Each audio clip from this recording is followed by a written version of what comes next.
Shalom saudara, Bapak Ibu, apa kabar semuanya? Tentu saya berharap semua baik-baik saja, jasmani, rohani maupun jiwani kita. Tuhan kita baik, amin. Hari ini kita juga akan dapat sesuatu daripada Tuhan. Firman yang akan menyegarkan kita, memberikan kita rema. Saya berdoa supaya kita semua dapat pewahyuan daripada Tuhan pada saat ini. Nah, tapi sebelum ke situ, mari kita memuji menyembah Tuhan. Mari kita masuk dalam zonanya Tuhan. Mari kita hampiri hadiratnya.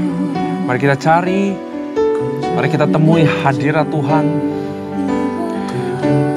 Jangan berhenti cuma sampai merasakan saudara, tapi cari dan alami perjumpaan sama Tuhan. Rada pasi kita patah kaya rada pasi, ya rada pasi, orala ya rada pasi. Baik Tuhan, kita katakan yang manis buat Dia, puji Tuhan kita.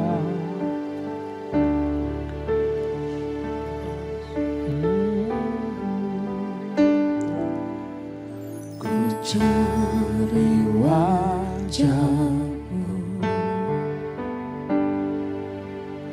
temukan kasih-Mu, Kau bukan Tuhan yang jauh dariku.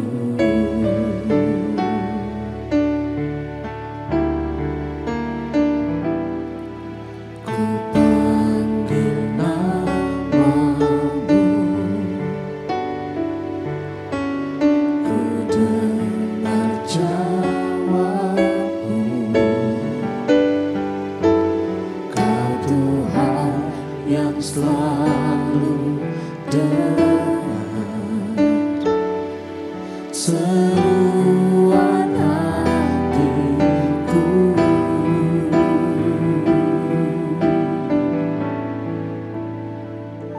Sungguh indah Kau Tuhan,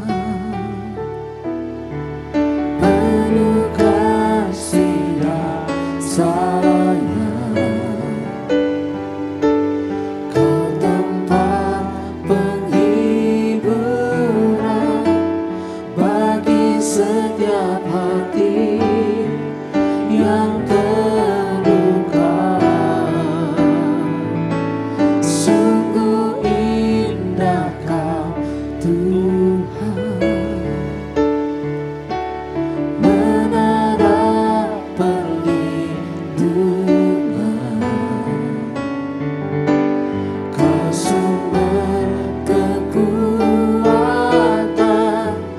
bagi semua orang yang membutuhkan.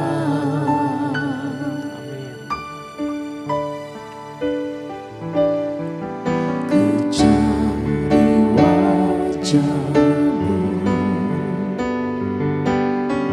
temukan kasih-Mu. Kau bukan Tuhan yang jauh dariku.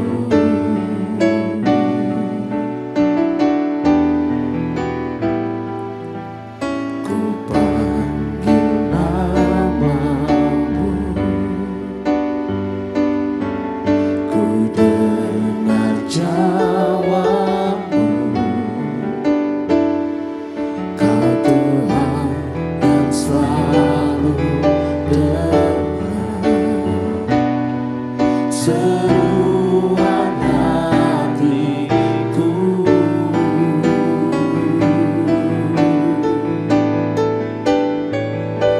Sungguh indah Kau Tuhan, penuh kasih dan sayang. Kau tempat penghiburan bagi setiap hati yang terluka. Sungguh indah Kau Tuhan,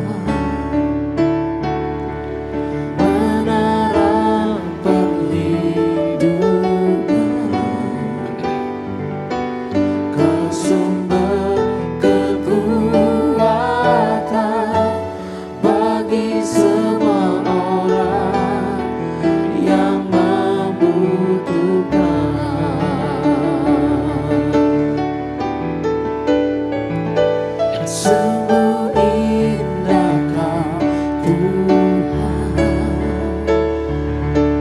penuh kasih dan sayang. Kau tempat penghiburan bagi setiap hati yang terluka. Sungguh indah Kau Tuhan, menara perlindungan. Kau sumber kekuatan bagi semua orang yang membutuhkan. Sumber kekuatan, sumber kekuatan, sumber kekuatan bagi semua orang yang membutuhkan. Kau sumber kekuatan, haleluya. Kau sumber kekuatan, Kau sumber kehidupan, Kau sumber segalanya Tuhan. Haleluya,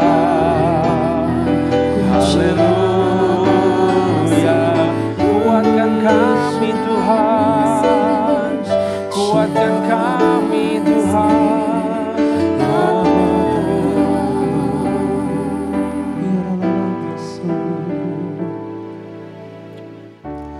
Engkaulah perisaiku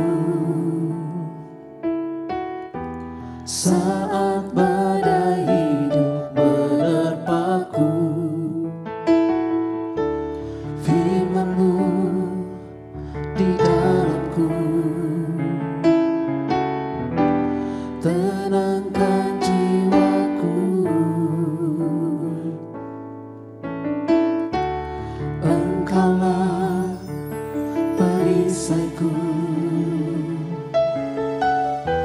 saat badai hidup menerpaku. Firman-Mu di dalamku tenangkan jiwaku. Ku kan berdiri di tengah badai dalam kekuatan yang Kau berikan. Sampai kapanpun ku kan bertahan, karena Yesus selalu menopang. Ku kan berdiri di tengah badai dalam kekuatan yang Kau berikan. Sampai kapanpun ku kan bertahan, karena Yesus selalu menopang hidupku.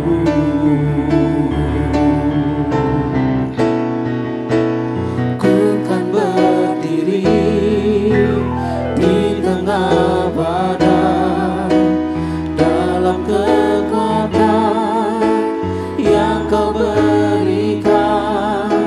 Sampai kapanpun ku kan bertahan, karena Yesus selalu menopang. Ku kan berdiri di tengah badai dalam kekuatan yang Kau berikan. Sampai kapanpun ku kan bertahan, karena Yesus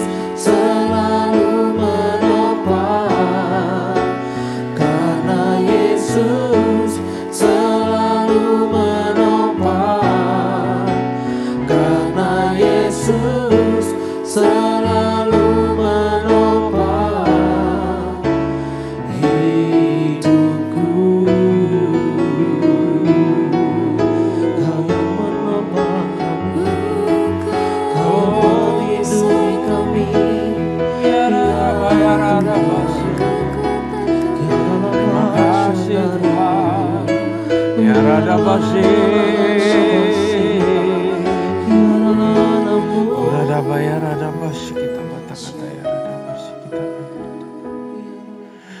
kasih Tuhan, karena Kau Allah yang sungguh baik, karena Kau Allah yang selalu setia dalam kehidupan kami.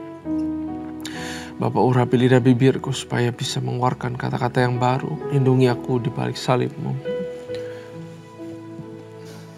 supaya kami boleh mendapatkan rema, mendapatkan pewahyuan yang berasal daripada Engkau pada kali ini. Kami serahkan pembelajaran ini pada tangan-Mu, hanya di dalam nama Tuhan Yesus. Haleluya, amin. Shalom saudara, mari kita buka firman Tuhan di Mazmur pasal yang ke-27. Yuk kita buka Mazmur pasal ke-27. Aman dalam perlindungan Allah. Ya, perikopnya saudara sudah dapat, Mazmur pasal ke-27.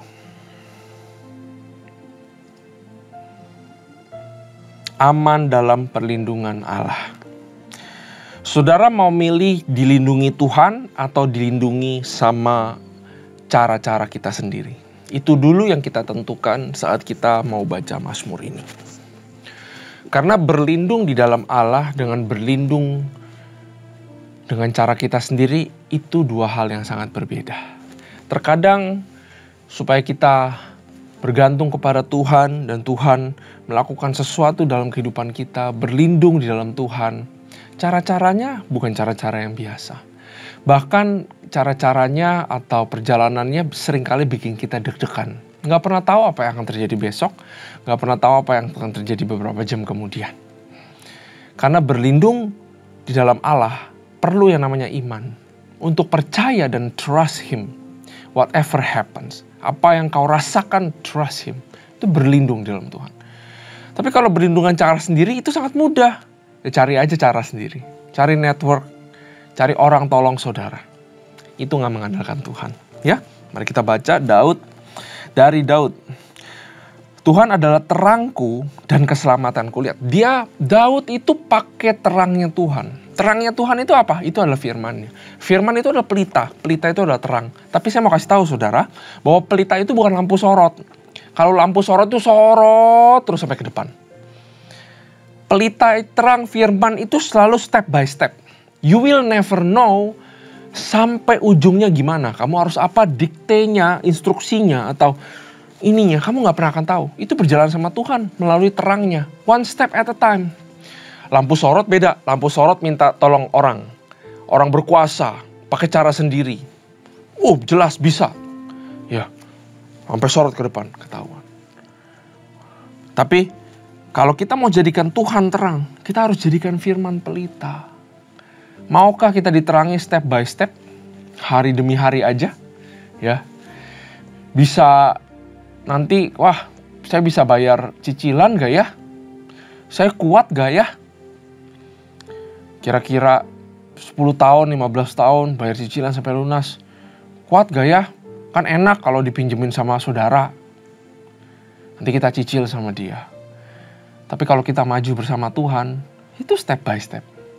Bahkan kadang-kadang 5 hari ke depan, 1 minggu ke depan, belum cukup nih buat bayar cicilannya. Tapi berjalan sama Tuhan tuh ikuti firman-Nya. Mengucap syukurlah biar dapat kekuatan. Setiap hari mengucap syukur, day by day. Itu namanya hidup sama Tuhan. Tuhan adalah terangku dan keselamatanku. Jangan pakai terang dari dunia, jangan pakai terang dari pikiran sendiri karena terbatas.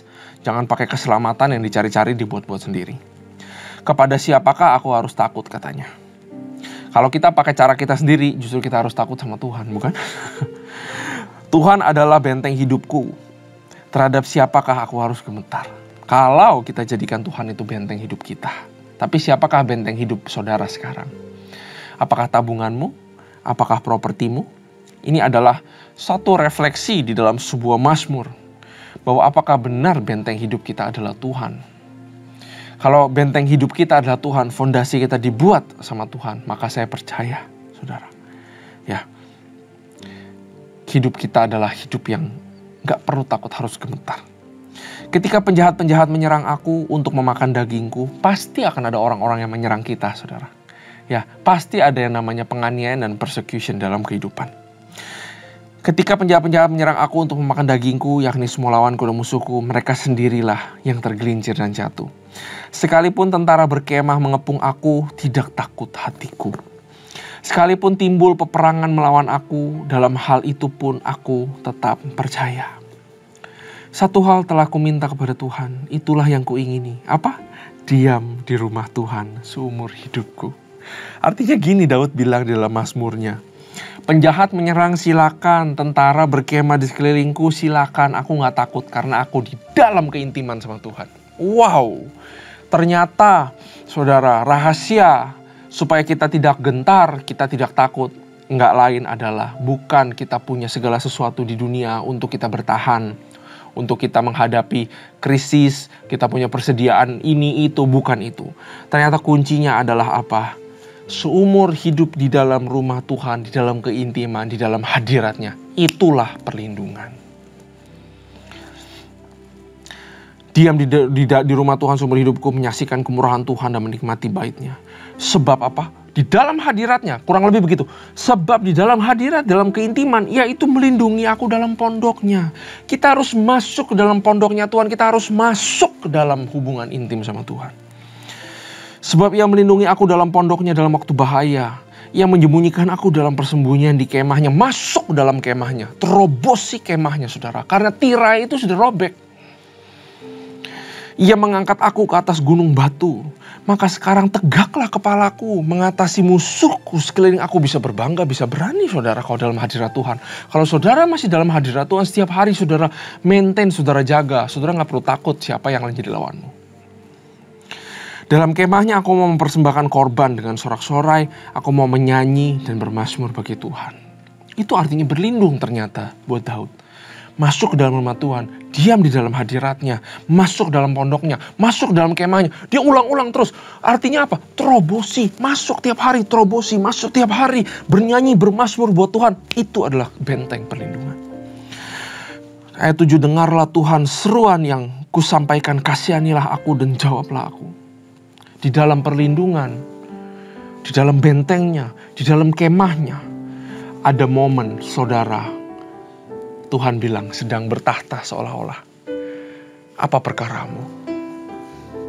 Dan disitulah Daud bilang, dengarlah Tuhan seruan yang kusampaikan. Wow, ternyata masuk ke dalam Tuhan gak langsung menyampaikan seruan dan perkara saudara. Makanya masuk gerbangnya dengan hati bersyukur, nyanyian dan pujian kan seperti itu. Itu ayat 6. Kasihanilah aku dan jawablah aku. Hatiku mengikuti firman-Mu, carilah wajahku. Maka wajah-Mu ku cari ya Tuhan. Ya, terobosi terus saudara. Jangan menyerah, jangan stop saat teduh, jangan stop baca Alkitab-Mu, jangan stop doa di rumah-Mu, walaupun kamu gak rasakan apa-apa hari itu. Jangan-jangan kamu sedang lewati berbagai macam ruangan sampai kamu masuk ke dalam kemahnya Tuhan. Memang ada masa di mana kita melewati halamannya dengan pujian. Belum sampai kemah. Ya. Hatiku mengikuti firman-Mu, carilah wajahku, maka wajah-Mu ku cari ya Tuhan. Janganlah menyembunyikan wajah-Mu kepadaku. Ya, artinya persisten cari Tuhan. Perjuangkan keintiman, saudara.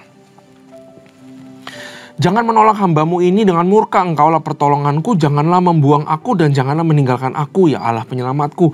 Sekalipun ayahku dan ibuku meninggalkan aku, namun Tuhan menyambut aku. Artinya apa? Tuhan cuma perlu dicari. Karena kita sudah banyak tercemar di dunia ini, susah saudara untuk satu frekuensi sama Tuhan. Kita harus tuning terus. Kalau saudara sedang sibuk satu harian, tiba-tiba disuruh stop cari Tuhan, lagi emang stres, susah tunnya itu lama. Mungkin nggak langsung ketemu saudara. Saudara mungkin nggak langsung ketemu sama Tuhan, mungkin saudara waktu cari Tuhan saudara nggak rasakan apa-apa. Tapi itu normal. Bukan artinya Tuhan gak ada di situ. Tuhan tersenyum, saudara sedang mau cari Dia. Besok lakukan lagi. Mulai dan masuk dengan puji-pujian. Gak rasakan apa-apa, lakukan lagi. Mungkin saudara rasakan hadiratnya. Tapi jangan cuma rasakan hadiratnya ya, saya kasih tahu ya.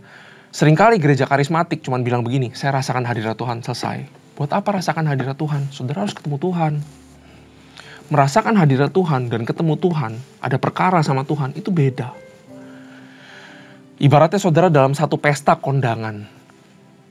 Ya. Bagaimana cara saudara merasakan satu orang ada? Yaitu dengan indera perasa kita. Indera perasa kita apa? Telinga, mata, sama sentuhan. Ya saudara kalau nggak sentuh dia, kalau saudara pakai mata, saudara tahu dia ada di situ. Kurang lebih saudara tahu, oh saya tahu dia ada di situ. Kamu ketemu sama dia? Enggak sih, tapi saya tahu dia ada di situ. Bukankah karismatik juga begitu? Di gereja juga begitu. Jemaat atau kita bahkan worship leader sekalipun, cuman kadang-kadang ngomong, saya rasakan hadirat Tuhan. Tapi saya nggak ketemu sama Tuhan. Saya nggak depan-depanan, saya nggak ngobrol sama Tuhan. Saya ketemu sama dia. Harusnya ketemu sama Tuhan. Tapi saya cuma rasakan. Kita harus terobosi sampai dapat Tuhannya.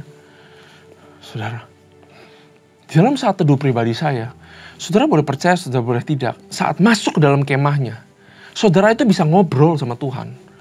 Waktu saya ngobrol sama Tuhan di dalam sebuah keintiman yang sangat kusuk sekali. Saya ngomong apa? Seperti ada impresi Tuhan jawab. Saya ngomong apa? Tuhan jawab. Seperti conversation. Tapi kesana, ya gak segampang itu. Kadang-kadang Tuhan bisa jamah kita, langsung ambil kita masuk dalam kemahnya, itu bisa. Ya tapi karena kita ada di dalam dunia, kita harus tune terus sama frekuensinya Tuhan. Ayat 12, janganlah menyerahkan aku kepada nafsu lawanku, sebab telah bangkit menyerang aku saksi-saksi dusta. Orang-orang yang bernafaskan kelaliman, sungguhnya aku percaya akan melihat kebaikan Tuhan di negeri orang-orang yang hidup. Nantikanlah Tuhan, ya. Ini kata-katanya very powerful. Nantikanlah Tuhan. Ketok terus. Gedor terus, pasti akan dibukakan. Nantikanlah Tuhan. Bukan artinya Tuhan sombong ya, gak mau dicari.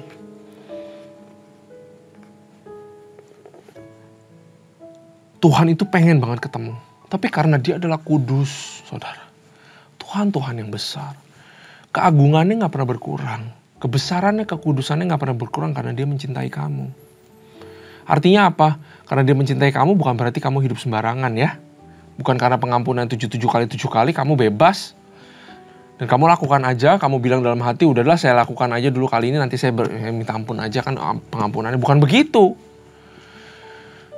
Kasihnya sempurna, kasihnya tiada batas, tapi bukan berarti gak ada cara menghampiri Tuhan. Dia adalah Raja juga. Dia adalah Tuhan, dia adalah kasih, tapi dia juga adalah Raja. Makanya Daud itu orang yang sangat tahu Tuhan mencintai dia. Daud mencintai dia, tapi Daud juga memposisikan Tuhan sebagai tuannya dan raja. Karena itu dia bilang, nantikanlah Tuhan. Ya, raja itu nggak bisa sembarang ditemui loh. Dia yang harus panggil kita. Tapi kita ada di depan nggak, di dalam ruangnya nggak menunggu. Nantikanlah Tuhan, kuatkan dan teguhkanlah hatimu katanya. Ya, nantikanlah Tuhan, terobosi terus, cari intimasi, saudara. Di masa-masa sekarang ini, mungkin saya ingin give message kepada para pelayan Tuhan, pengerja Tuhan. Pelayanan banyak banget, saudara, gak ada habisnya. Kalau saya gak berkata tidak, Senin sampai Jumat mungkin penuh. Kalau saya gak berkata tidak, bisa, saya pernah saudara gak berkata tidak. 1 bulan saya pernah khotbah 42 kali. 1 hari ada beberapa, sampai 1 bulan 42 kali saudara. 42 kali membawakan something. Bisa seperti itu. Sampai akhirnya saya tadi satu masa bahwa melayani di gereja adalah seperti rutinitas. Sehingga saya belajar daripada itu. Saudara, sekarang saya berkata tidak, setengah daripada waktu saya, saudara. Saya bekerja di marketplace, tapi saya pelayanan sekarang saya batasi. Kenapa? Karena saya butuh waktu untuk cari Tuhan di rumah. Ngapain saya bawakan khotbah? Ngapain saya bawakan presentasi bisa bagus-bagus? Tapi kalau saya nggak intim sama Tuhan, saya stres sendiri lama-lama, saudara. Saya sendiri rasa lama-lama gak layak di hadapan Tuhan. Ngapain saya melayani begini, tapi saya tuh gak ada hubungan sama Tuhan. Saya tuh gak mau gitu. Saya stres banget, saya ngerasa munafik. Sehingga saya stop setengahnya, saudara. Saya tolak ini, saya tolak itu. Dan saya sisihkan waktu untuk masuk intim dalam hadirat Tuhan. Saya dalam sekarang keadaan itu, saudara. Saya relate banget sama ini. Karena keintiman itu sifatnya privat. Kalau saudara gak bisa intim sama istrimu di depan orang banyak. Saya gak bisa intim sama Tuhan waktu saya khotbah, gak bisa. Saya gak bisa intim sama Tuhan waktu datang ibadah raya minggu, gak bisa karena itu rame. Itu adalah event besar. Saya harus punya event one-on-one sama Tuhan. Karena keintiman yang dimaksud di sini aman dalam perlindungan Allah, aman dalam benteng, aman dalam kemah. Di situ saudara bisa mengajukan perkara, saudara dapat Tuhan, nantikanlah Tuhan, ketemu Tuhan. Itu berbicara hubungan, berbicara satu, intim sama Tuhan. Yang sifatnya private. Dan kata nantikanlah Tuhan artinya apa? Intimacy artinya adalah membutuhkan waktu. Nantikanlah dia, nantikan Tuhan itu kan hubungannya dengan waktu. Keintiman gak bisa cepat-cepat, harus pelan-pelan dibangun, saudara. Terobosi terus setiap hari, terobosi tiap hari. Kalau saudara baca firman dari Kejadian sampai Wahyu, di tengah ini mungkin kita pikir Mazmur, nanti ada Yesus ya. Karena kita sekarang lagi di Mazmur aja ya saudara. Jadi mungkin saya pecah dari penciptaan, Mazmur, nanti zamannya Yesus sama Wahyu. Semua ada elemen keintiman. Waktu Tuhan ciptakan Adam, dia berada di dalam Eden, hadirat Tuhan. Eden itu artinya hadirat Tuhan dalam bahasa aslinya. The presence of God. Adam diciptakan in the presence of God, bersekutu sama Tuhan setiap hari, senantiasa. Yang pertama Tuhan berikan kepada Adam selain nafas kehidupan adalah pribadinya Tuhan, berbicara keintiman. Mazmur, Daud berbicara keintiman. Yesus berbicara satu dengan Tuhan. Saya satu dengan Tuhan, Tuhan satu dengan saya. Maka kamu semua orang-orang yang mengikuti aku Yesus, kamu juga harus satu dengan saya supaya kamu intim sama Tuhan. Dan Wahyu juga berbicara keintiman. Gereja yang ditegur sama Tuhan karena kehilangan kasih mula-mula. Di situ ditulis apa? Lakukanlah apa yang semula kamu lakukan. Waktu saudara pertama kali merasakan kasih mula-mula, apa yang kamu lakukan? Lakukan itu lagi, walaupun perasaannya belum balik. Itu namanya terobosi.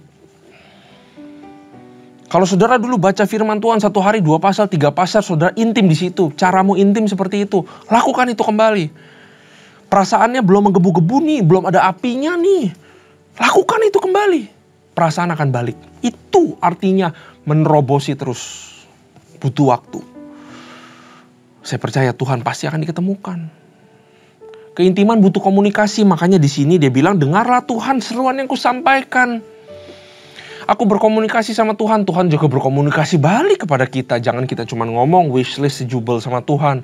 Tapi kadang-kadang di dalam saat teduh saya, saudara, setelah saya nyanyikan puji-pujian, kadang-kadang saya main gitar, kadang-kadang saya setel YouTube. Siapapun yang nyanyi gak masalah. Karena yang keluar dari penyanyi itu adalah firman.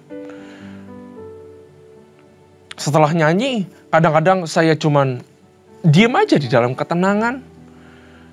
Saya pengen tahu Tuhan mau ngomong apa sama saya. Kadang-kadang muncul impresi. Tiba-tiba muncul, kadang-kadang saya keinget tiba-tiba orang ini. Padahal 1 bulan terakhir saya gak pernah pikirin orang ini. Tiba-tiba orang ini muncul. Oh Tuhan, artinya ini Tuhan mau saya doakan. Itu komunikasi sama Tuhan. Butuh communication. Amin saudara. Dan keintiman butuh trust. Kita bisa melihat dari perikopnya aja, aman dalam perlindungan Allah. Hanya benteng Tuhan, hanya kemahnya lah yang bisa mengamankan hidup kita. Bukan cara-cara kita, bukan deposito kita, bukan jabatan kita, bukan karena kita kenal orang hebat. Ya, orang-orang Kristen kan sering begitu. Saya kenal sama ini, dia yang punya ini, tapi jauh dia dari temennya ini, tapi kita bilang kenal. Saya kenal sama gembala saya, dia powerful, kalau ada apa-apa saya minta tolong sama dia. No, perlindungan datang dari Tuhan. Itu namanya percaya Tuhan. Bukan dengan cara-cara kita. Bukan dengan kekuatan kita. Melainkan dengan keinginan Tuhan. Kejarlah keintiman. Benteng, kubu, kemah. Terobosi, nantikanlah Tuhan. Itu adalah kata-kata kunci. Kalau saudara Bible study, saudara harus kumpulin kata-kata kunci. Baca 1 ayat gini, saudara bisa kayak merangkai Apa yang Tuhan mau bicarakan lewat kata-kata kunci. Kalau yang saya dapat kata-kata kunci sini adalah aman, perlindungan, benteng, kemah, nantikanlah Tuhan. Ya, itu adalah kata-kata kunci. Sampaikanlah perkaramu, itu adalah kata-kata kunci. Berbicara semua kesatuan tentang mencari Tuhan, intim di dalam Dia. Amin. Terima kasih Tuhan buat firman ini. Kami bersyukur telah banyak yang Kau sampaikan kepada kami pada hari ini. Thank you Jesus, thank you Lord. Berikan kami roh dan kekuatan untuk terus lari mengejar keintiman. Untuk lari mengejar hubungan. Lebih daripada segala sesuatu. Kami mau menantikan-Mu Tuhan. Jangan sembunyikan wajah-Mu. Terima kasih Tuhan. Terima kasih Bapak. Haleluya. Haleluya. Amin. Tuhan Yesus memberkati.